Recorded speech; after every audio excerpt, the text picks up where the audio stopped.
दोस्तों, आज दुनिया एक ऐसे दौर से गुजर रही है जहां पर वर्तमान में लगभग 55 से 60 छोटे-बड़े युद्ध 80 प्लस देशों के बीच चल रहे हैं। कहीं पर बम गिर रहे हैं, तो कहीं लोग मर रहे हैं और दूसरी तरफ कुछ कंट्रीज और कंपनी इन युद्धों से पैसा कमा रही हैं। दोस्तों, आज की वीडियो सिर्फ एक न्यूज़ अपडेट नहीं है बल्कि एक डीप एनालिसिस है कि क्या युद्ध सिर्फ टेरिटरी और पावर के लिए होते हैं या इसके पीछे बड़ा इकोनॉमिक सिस्टम छुपा होता है। इस वीडियो में हम 5 बातों को समझेंगे। नंबर 1, अभी दुनिया की ग्लोबल सिचुएशन क्या है। नंबर 2, वर्तमान समय में कुछ मुख्य कॉन्फ्लिक्ट जो चल रहे हैं। नंबर 3, युद्धों का असली कारण क्या होता है। नंबर 4 है वॉर इकोनॉमी, युद्ध अर्थव्यवस्था का पूरा सिस्टम क्या है। और नंबर 5, सबसे बड़ा सवाल, क्या सच में कुछ देशों को वॉर से या युद्ध से प्रॉफिट होता है। तो दोस्तों, ये वीडियो आपके लिए एक आई ओपनर होगी, इसलिए वीडियो को लास्ट तक अवश्य देखें और वीडियो को लाइक और चैनल को सब्सक्राइब करें। सबसे पहले हम बात करते हैं ग्लोबल सिचुएशन की। दोस्तों, आज के समय में लगभग 55 से 60 ऑनगोइंग कॉन्फ्लिक्ट्स या युद्ध चल रहे हैं और इन युद्धों में लगभग 80 प्लस देश, सशस्त्र समूह या आतंकी संगठन शामिल हैं। ACLED की रिपोर्ट 2025 के हिसाब से वर्ष 2025 में लगभग 2,40,000 के आसपास लोगों की डेथ युद्धों के कारण हुई है और ये डेथ डायरेक्ट वायलेंस का परिणाम है। इसके अलावा भूखमरी, बीमारी और घायलों की संख्या इससे कहीं ज़्यादा है। एक और शॉकिंग फैक्ट ये भी है कि दुनिया में हर 6 में से एक इंसान किसी न किसी युद्ध से प्रभावित है। UN के एक डाटा के हिसाब से लगभग 80 करोड़ लोग युद्धों से प्रभावित हुए हैं। हमारा दूसरा पॉइंट है वर्तमान समय के कुछ मुख्य कॉन्फ्लिक्ट्स। सबसे पहले हम यूरोप की बात करते हैं। यूरोप में 2022 से रशिया और यूक्रेन का वार चल रहा है। इसके बाद मिडिल ईस्ट की बात करते हैं। मिडिल ईस्ट सबसे सेंसिटिव रीजन है। इजराइल वर्सेस हमास, गाजा युद्ध चल रहा है। Israel plus USA versus Iran का युद्ध चल रहा है। सीरिया में गृह युद्ध चल रहा है। यमन वॉर चल रहा है 2014 से।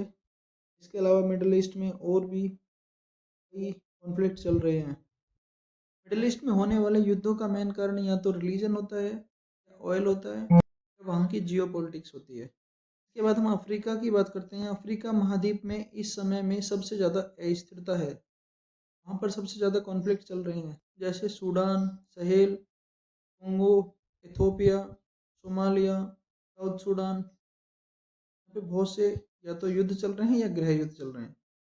अफ्रीका महाद्वीप में होने वाले कॉन्फ्लिक्ट्स का मुख्य कारण या तो वहाँ के संसाधन होते हैं, या वीक गवर्नेंस, कमजोर शासन होता है, या फिर एक्सटर्नल इन्फ्लुएंस, बाहरी हस्तक्षेप होता है। इसके बाद एशिया की बात करते हैं। एशिया में भी जगह जगह पर कॉन्फ्लिक्ट चल रहे हैं, जैसे Myanmar civil war, Afghanistan Pakistan tension, India Pakistan tension. इसके अलावा चीन ताइवान, चीन जापान, बांग्लादेश म्यांमार, अन्य बहुत से वार एशिया में भी हो रहे हैं। इसके अलावा कुछ अन्य वार हैं, जैसे Armenia, Azerbaijan, Mexico drug war, Venezuela, Guana, Thailand, Cambodia, horn of Africa में भी बहुत से वॉर चल रहे हैं। दोस्तों, इन युद्धों की एक खास बात ये भी है कि लगभग 70% युद्ध डेवलपिंग कंट्रीज, विकासशील देशों में चल रहे हैं। विकसित देश सीधे तौर पर युद्धों में हिस्सा कम लेते हैं, लेकिन इनडायरेक्ट इन्वॉल्वमेंट उनकी बहुत ज़्यादा होती है। पॉइंट नंबर 3 है युद्धों का असली कारण। साथियों, हमें बचपन से बताया जाता है कि युद्ध या तो धर्म के लिए होते हैं या फिर टेरिटरी या बॉर्डर के लिए होते हैं, लेकिन वर्तमान समय में सच्चाई कुछ और ही है। वर्तमान समय में युद्ध का सबसे बड़ा कारण संसाधन है। वर्तमान समय में युद्धों का सबसे बड़ा कारण होते हैं संसाधन, जैसे ऑयल, गैस, मिनरल्स, वाटर आदि। आप मिडल ईस्ट को ही देख लो और सोचो, यहाँ इतने युद्ध क्यों होते हैं। उत्तर है क्योंकि यहाँ दुनिया के सबसे बड़े ऑयल रिजर्व्स हैं, और ऑयल का मतलब होता है energy plus economy plus power. इन सब के अलावा वर्तमान समय में युद्ध का एक अन्य कारण भी है, और वह है व्यापारिक मार्ग पर पकड़। अगर कोई देश महत्वपूर्ण व्यापारिक मार्ग पर कंट्रोल करता है तो वह ग्लोबल ट्रेड पर कंट्रोल कर सकता है, जैसे स्ट्रेट ऑफ हॉर्मूज और स्ट्रेट ऑफ मलक्का, क्योंकि यहाँ से दुनिया की ऑयल सप्लाई और विदेशी व्यापार होता है। दोस्तों, हमारा फोर्थ पॉइंट है वॉर इकोनॉमी। दोस्तों, अब आते हैं सबसे शॉकिंग कॉन्सेप्ट पर। युद्ध सिर्फ तबाही ही नहीं बल्कि इसकी एक पूरी अर्थव्यवस्था होती है। जब युद्ध होते हैं तो बॉम्ब गिरते हैं, मिसाइल चलती हैं, लोग मरते हैं, लोग घायल होते हैं, शहर तबाह होते हैं। और इसी सब के पीछे एक पूरी अर्थव्यवस्था चलती है, जिससे कुछ देशों और कंपनीज को बिलियंस ऑफ डॉलर का फ़ायदा होता है। एग्जाम्पल के लिए जैसे कि वेपन इंडस्ट्री, अगर युद्ध होता है तो मिसाइल, गन्स, जेट्स, बॉम्ब्स, इन सब की डिमांड अचानक बढ़ जाती है। दूसरा है मेडिकल हेल्प, युद्धों में घायलों को दवाइयाँ और मेडिकल इक्विपमेंट्स की ज़रूरत पड़ती है और हॉस्पिटल्स का प्रॉफिट बढ़ जाता है। इसके बाद ऑयल प्राइस, जैसे ही दुनिया में कहीं भी युद्ध स्टार्ट होता है तो अनसर्टनिटी बढ़ती है और ऑयल के प्राइसेस बढ़ जाते हैं। इसके बाद आता है रिकंस्ट्रक्शन कॉन्ट्रैक्ट्स, युद्ध के बाद रोड, डैम, घर, शहर सभी को दोबारा बनाना पड़ता है, जिससे बड़ी बड़ी कंपनियों को करोड़ों अरबों के कॉन्ट्रैक्ट्स मिलते हैं। इसके बाद आता है मिलिट्री बजट, प्रत्येक देश युद्ध के समय में अपना रक्षा बजट बढ़ा देता है और ये रक्षा बजट का पैसा भी बड़ी बड़ी डील्स के जरिए युद्धों का सामान बनाने वाली कंपनीज के पास पहुंच जाता है। इसलिए कुछ लोग कहते हैं कि युद्ध दुनिया का सबसे बड़ा बिजनेस है। दोस्तों, इस बात को हम इस तरह समझ सकते हैं कि जैसे कि वॉर स्टार्ट होता है तो वॉर से डिस्ट्रक्शन होता है, डिस्ट्रक्शन से डिमांड बढ़ती है, डिमांड से प्रोडक्शन होता है,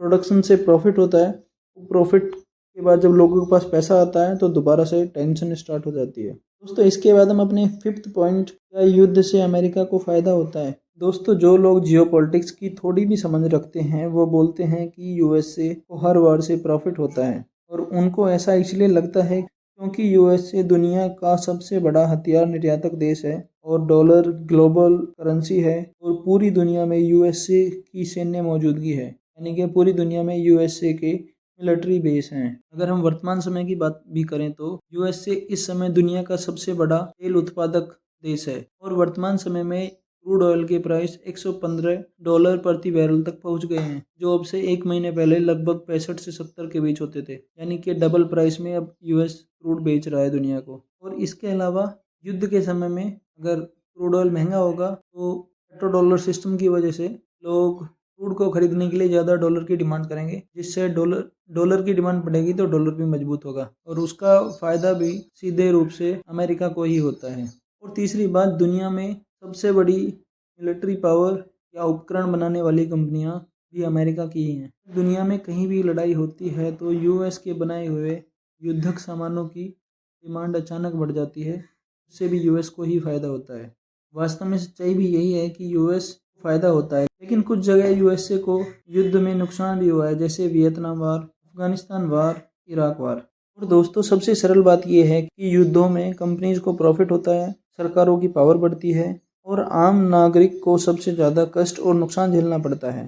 तो दोस्तों, अब जब भी आप न्यूज़ में वॉर्स की खबर देखो तो सिर्फ बॉम्बिंग ही नहीं बल्कि उसके पीछे का बिजनेस और पावर गेम को भी समझो। आज के समय में वॉर सिर्फ बैटलफील्ड में नहीं बल्कि इकोनॉमी, साइकोलॉजी, पॉलिटिक्स और टेक्नोलॉजी सभी क्षेत्रों में लड़े जाते हैं। और दोस्तों, आपको ये मेरी वीडियो कैसी लगी कमेंट में ज़रूर बताएं और अगर वीडियो जानकारीपूर्ण और रोचक लगी हो तो वीडियो को लाइक और चैनल को सब्सक्राइब अवश्य करें। धन्यवाद।